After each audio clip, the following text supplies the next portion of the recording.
Aditya Degree Colleges, leading companies low 10,000 plus placements with 13.5 lakhs highest package.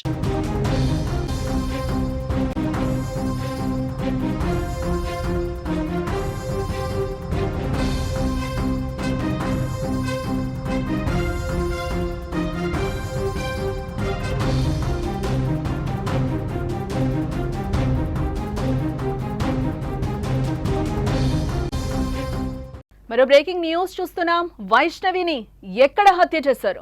హత్య జరిగిన ప్రాంతాన్ని గుర్తించలేకపోతున్నారు పోలీసులు. రహస్య ప్రాంతంలో హత్య చేసినట్లుగా తెలుస్తోంది. కేసును తప్పుదోవ పట్టించేందుకు పలు ప్రదేశాల్లో వైష్ణవి వస్తువులు పడేసినట్లుగా కూడా అనుమానాలు వ్యక్తమవుతున్నాయి. మృతదేహాన్ని దుప్పట్లో చుట్టి తరలించినట్లుగా తెలుస్తోంది. దుప్పటి చుట్టూ కేసు తిరుగుతున్నట్లుగా కూడా మనకి సమాచారం అందుతోంది. దుప్పటిని ఎవరు తీసుకొచ్చారని అయితే ఇప్పుడు విచారణ చేస్తున్నారు పోలీసులు. నిందితులే దుప్పటిని తీసుకొచ్చారా అనే అనుమానాలు అయితే ఇప్పుడు కలుగుతున్నాయి. కడప జిల్లా వైష్ణవి హత్య కేసులో సందిగ్ధత ఇంకా కొనసాగుతూనే ఉంది. గండికోటలో వైష్ణవిని ఏ ప్రాంతంలో హత్య చేశారనే దానిపై ఇప్పటి వరకు కూడా ఎటువంటి క్లారిటీ రాలేదు. హత్య జరిగిన ప్రాంతాన్ని గుర్తించలేకపోతున్నారు పోలీసులు. రంగనాయక స్వామి ఆలయంలోనే వైష్ణవి హత్య చేస్తుంటారని కూడా పోలీసులు భావించగా ఇప్పుడు అక్కడ కాదనే నిర్ధారణకు వచ్చినట్లుగా తెలుస్తోంది పోలీసులు. అలాగే ఈ కేసులో ఓ దుప్పటి చుట్టూ ఈ కేసు తిరుగుతోంది. హత్య జరిగిన ప్రాంతం నుంచి వైష్ణవి మృతదేహాన్ని దుప్పట్లో చుట్టి తరలించినట్లుగా పోలీసులు ఆధారాలు సేకరించారు. దీంతో క్లూస్ టీం ఆ దుప్పటిని సేకరించారు. నిందితులే ఆ దుప్పటిని తెచ్చినట్లుగా కూడా అనుమానిస్తూ దానిపై విచారణ అయితే ప్రస్తుతం చేపట్టారు. ఇక ఇదే అంశానికి సంబంధించిన మరింత సమాచారం మా కడప ప్రతినిధి సుదర్శన్ రెడ్డి అందించే ప్రయత్నం చేస్తారు. సుదర్శన్, ఇప్పటి వరకు అయితే వైష్ణవి హత్య కేసుకు సంబంధించి ఇప్పటి వరకు ఆ కేసు ఒక కొలిక్కి రాని పరిస్థితి కనిపిస్తుంది. రోజుకొక ట్విస్ట్ నెలకొంటుంది. ఇదే నేపథ్యంలో ఒక దుప్పటి అయితే ఇప్పుడు మళ్ళీ తెరపైకి వచ్చింది. దీన్ని ఎవరు తీసుకొచ్చారు? ఈ దుప్పటి చుట్టూనే ఇప్పుడు కథ మొత్తం తిరుగుతున్నట్లుగా తెలుస్తోంది. ఏంటి అసలు? ఏ ఒక్క చిన్న క్లూ దొరికినా కూడా దాని నుంచి ఫింగర్ ప్రింట్స్ సేకరించడమో, డాగ్ స్పాట్ తోనో, క్లూస్ టీమ్ తోనో దాన్ని ప్రాసెస్ చేపించి ముందుకెళ్దామని ప్రయత్నిస్తున్నటువంటి పోలీసులకు ఇప్పుడు ఈ దుప్పటి అనుమానాస్పదంగా ఉంది. అసలు స్పాట్ జరిగినటువంటి వైష్ణవిని హత్య చేసినటువంటి ప్లేస్ ను ఇప్పటికీ కూడా పోలీసులు ఐడెంటిఫై చేయలేకపోతూ ఉన్నారు. మొదటి నుంచి కూడా రంగనాయక స్వామి ఆలయంలోనే ఆ అమ్మాయిని కొట్టారు, తోచారు. అటువైపు ఇటువైపు రాయి బలంగా తలకు వెనక వైపున తగిలింది, అదొక గాయమైంది. అలాగే కడుపులో గట్టిగా బలంగా గుద్దడము, తన్నడం ద్వారా అమ్మాయి లివరు బ్లాస్ట్ అయిందని చెప్తున్నారు.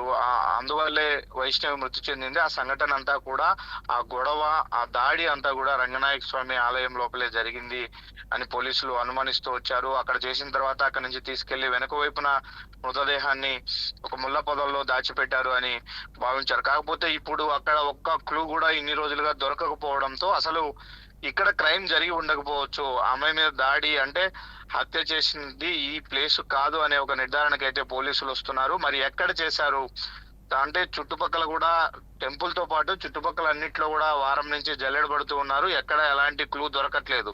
కానీ బాడీ అక్కడికి వచ్చింది, అక్కడ పడి ఉంది. అక్కడ ఈ దుప్పటి ఆ బాడీ పక్కనే ఉంది. అంటే ఏంటి, ఎక్కడో చంపేసి ఇక్కడికి తీసుకొచ్చింటే ఏ విధంగా తరలించుంటారు?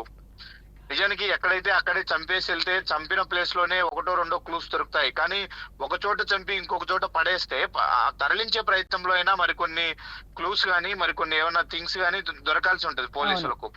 ఏ విధంగా తీసుకొచ్చారనేది అంటే వేరే చోట నుంచి తెచ్చి వేయడంలోనే ఎక్కువగా నిందితులు చిక్కిపోతూ ఉంటారు, దొరుకుతూ ఉంటారు చాలా చోట్ల.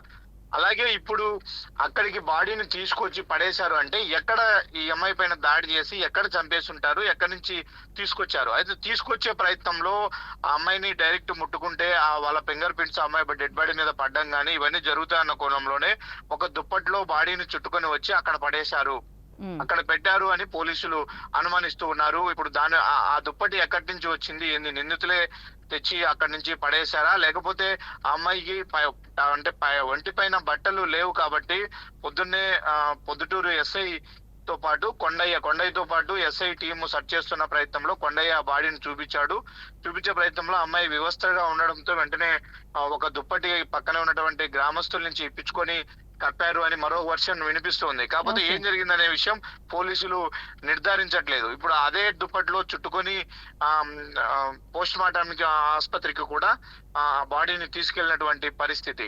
కాబట్టి ఎంతో కొంత క్లూస్ ఆ రోజు బాడీ దొరికినప్పుడు బాడీ చుట్టూ ఉన్నటువంటి ప్రాంతంలో ఎంతో కొంత క్లూస్ అయితే పోలీసులకు దొరికాయి. కానీ ఇప్పుడు అక్కడ ఏమీ లేవు. కానీ ఏమీ దొరకట్లేదని ఆ రోజు నుంచి కూడా చెప్తూ ఉన్నారు. ఇప్పటికి ఎలాంటి పురోగతి కేసులో కనిపించట్లేదు. ఎంతసేపు అంటే అడిగినా కూడా సుదర్శన్ ఇంకొకటి, విచారిస్తున్నామని అంటే అంటున్నారు. ఇక్కడ మీరు చెప్పినట్టు చూస్తే గనక చాలా చోట్ల వైష్ణవిని చంపిన తర్వాత కూడా తనని ఒక 2-3 ప్లేసెస్‌లో తన బాడీని కూడా తిప్పిన ఆనవాళ్ళు కనిపిస్తున్నాయి. అలాగే చాలా చోట్ల తను వేసుకున్న వస్తువులు, థింగ్స్ ఏవైతే ఉన్నాయో అక్కడక్కడ పడవేసిన పరిస్థితులు కూడా మనకి కనిపిస్తున్న నేపథ్యంలో ఎందుకు పోలీసు వాళ్ళు ఇప్పటివరకు కూడా ఏ క్లూని కానీ బయటకి పెట్టని సిచ్యువేషన్స్ కనిపిస్తున్నాయి? ఇదొక ఎపిసోడ్ లాగా, ఒక సీరియల్ ఎపిసోడ్ లాగా దీన్ని లాగుతూనే ఉన్నారు. ఎందుకు పక్కాగా ఇప్పటి వరకు కూడా, ఈ డే వరకు, టిల్ టైం వరకు కూడా పక్కా ఎవిడెన్స్ దొరకలేదా పోలీసు వాళ్ళకి? దొరకలేదు. కేసును నిందితులు చాలా చాకచక్యంగా చంపింది ఒక చోట, బాడీని పడేసింది ఒక చోట, ఆ అమ్మాయి వస్తువులు ఉన్నది ఇంకొక చోట. కాబట్టి వేటికి కూడా మ్యాచ్ అవ్వట్లేదు. నిజానికి ఆ అమ్మాయి బ్యాగ్ కానీ, ఓని చున్నీ గానీ, క్యారీ బాక్స్ గానీ ఇవన్నీ రంగనాయక స్వామి ఆలయంలోనే దొరికాయి. అంటే వచ్చారు, చూశారు, ఆ అమ్మాయిని గుర్తించిన వెంటనే ఆవేశంగా అమ్మాయి పైన దాడి చేశారు, చంపేసి ఆ అమ్మాయి బాడీని వెనుక వైపు తీసుకెళ్లి పడేసి ఉంటారు అనుకున్నారు. కానీ చాకచక్యంగా, తెలివిగా హంతకులు పోలీసుల విచారణను, పోలీసులను దారి మళ్లించడం కోసమే పూర్తిగా అవి ఎక్కడి నుంచో తెచ్చి అక్కడొకటి పడేశారు, అనుమానం కలిగే విధంగా ఇక్కడే సీన్ జరిగిందన్నట్టు. కానీ అసలు సీన్ ఐడెంటిఫై చేయట్లేదు. ఖచ్చితంగా ఎక్కడైతే మర్డర్ జరిగిందో, ఎక్కడైతే హత్య జరిగిందో అక్కడికైనా గుర్తిస్తే ఆ ప్లేస్ లో ఎన్నో కొన్ని క్లూస్ దొరికే అవకాశం ఉంటది. డాగ్ స్క్వాడ్ కూడా అక్కడి నుంచి స్టార్ట్ చేస్తే ఎటువైపు వెళ్ళారనేది కూడా కొంత వర్కౌట్ చేసే అవకాశం ఉంటది. కానీ అది ఇప్పటి వరకు పోలీసులు గుర్తించలేకపోతున్నారు. మీరు అన్నట్టు ఈ థింగ్స్ అన్ని దొరకడము, ఇవన్నీ అక్కడక్కడ వేయడాన్ని బట్టి చూస్తే కేసును డైవర్ట్ చేయడం కోసమే, పూర్తిగా కేసును డైవర్ట్ చేసే ప్రయత్నంలో నిందితులు ఇప్పటి వరకు అయితే సక్సెస్ అయ్యారు. ఎందుకంటే వాళ్ళను గుర్తించలేకపోయారు కాబట్టి. కాబట్టి మృతదేహం ఆ రోజు ఉన్నటువంటి స్థితి, ఆ రోజు ఉన్నటువంటి అక్కడ బట్టలు, అక్కడ ఏవైనా ఫింగర్ ప్రింట్స్ ఇవన్నీ కూడా సేకరించారు. వాటిని ఇప్పటికే 200-300 మంది ఫింగర్ ప్రింట్స్ తో టాలీ చేశారు. కానీ ఎక్కడ కూడా టాలీ అవ్వట్లే ఎవరి ఫింగర్ ప్రింట్స్ తో కూడా. కాబట్టి హంతకులు ఇక్కడ ఎక్కడ దరిదాపుల్లో లేరు. ఆ రోజు వచ్చినటువంటి టూరిస్టుల్లో లేరు. అలాగే ఆ యొక్క గ్రామంలో ఎవరైతే అనుమానిస్తున్నారో ఆ గ్రామస్తుల్లో అనుమానించే వాళ్ళలో కూడా ఫింగర్ ప్రింట్స్ టాలీ అవ్వట్లేదు. ఇంకెక్కడ ఉంటారు? చంపిన వాళ్ళు చంపి ఎక్కడికి పారిపోయారు ఇంత దూరంగా? అదృశ్య శక్తులు వచ్చి ఏమి ఇక్కడ పార్టిసిపేట్ చేసి ఉండవు కదా.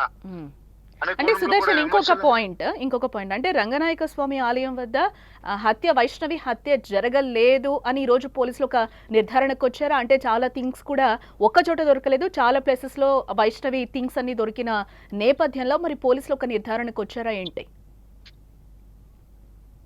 ఇక్కడ జరగలేదు అనే నిర్ధారణకు అయితే వచ్చారు. కానీ ఎక్కడ జరుగుతుందనే ప్లేస్ ను మాత్రం ఇంతవరకు ఐడెంటిఫై చేయలేకపోతున్నారు. ఆ ప్లేస్ ను ఐడెంటిఫై చేస్తే కొంతలో కొంత కేసులో పురోగతి కనిపించే అవకాశాలు అయితే కనిపిస్తూ ఉన్నాయి. Okay, right Sudarshan. ఇది మొత్తంగా మనం చూస్తే కడప జిల్లా వైష్ణవి హత్య కేసులో సందిగ్ధత ఇంకా కొనసాగుతుందని చెప్పొచ్చు. గండికోటలో వైష్ణవిని ఏ ప్రాంతంలో హత్య చేశారన్న దానిపై ఇప్పటి వరకైతే క్లారిటీ రాలేదు. బట్ రంగనాయక స్వామి వద్ద, ఆలయం వద్ద మాత్రం వైష్ణవి హత్య జరగలేదు అనేది ఈ రోజైతే పోలీసులు ఒక నిర్ధారణకు వచ్చారు. బట్ ఎక్కడో వైష్ణవిని హత్య చేసి ఇక్కడ పడేశారు అనే ఆనవాళ్ళైతే దొరుకుతున్నాయి, కానీ పక్కా ప్రూఫ్లు కానీ ఎలాంటివి దొరకలేదు అని చెప్పి కూడా పోలీసులు చెప్తున్నారు. అదే నేపథ్యంలో చాలా వరకు వైష్ణవి వేసుకున్న థింగ్స్ కావచ్చు, కొన్ని ఇయర్ రింగ్స్ ఇట్లాంటివి కూడా చాలా చోట్ల అక్కడక్కడ పడి ఉన్నాయి అనేది కూడా తెలుస్తోంది. బట్ అక్కడక్కడ పడి ఉండడం వల్ల కూడా పోలీసులు ఒక నిర్ధారణకి రాలేకపోతున్నారు. బట్ రంగనాయక స్వామి ఆలయం వద్ద అయితే వైష్ణవి హత్య జరగలేదు అనేది అయితే ఇప్పటి వరకు ఒక క్లారిటీ వచ్చింది. ఎక్కడ చంపారు అనేది ఇప్పుడు పోలీసులకు ఒక పెద్ద తలనొప్పిగా మారింది. ఇంటరాగేషన్ ఇంకా చేయాల్సి ఉంది అని కూడా పోలీసులు చెప్తున్నారు. అలాగే ఈ కేసులో ఓ దుప్పటి చుట్టూ కూడా ఇప్పుడు కథ మొత్తం తిరుగుతోంది. హత్య జరిగిన ప్రాంతం నుంచి వైష్ణవి మృతదేహాన్ని దుప్పట్లో చుట్టి తరలించినట్లుగా పోలీసులు ఆధారాలు సేకరించారు. దీంతో క్లూస్ టీమ్ ఆ దుప్పటిని కూడా సేకరించడం జరిగింది. ఇదే నేపథ్యంలో ఇంకో వర్షన్ కూడా వినిపిస్తున్నారు పోలీసులు. అప్పుడు వివస్త్రగా బట్టలు లేకుండా వైష్ణవి పడి ఉంది కాబట్టి ఆ నేపథ్యంలో అక్కడ ఏమైనా గ్రామస్తుల దగ్గర ఆ దుప్పటి తీసుకొని తన చుట్టూ చుట్టారా అనే అనుమానాలు కూడా ఇప్పుడు వ్యక్తమవుతున్నాయి. నిందితులే ఆ దుప్పటి తెచ్చినట్టుగా కూడా అనుమానిస్తూ దానిపై కూడా పోలీసులు విచారణ చేస్తున్నామని చెప్తున్నారు.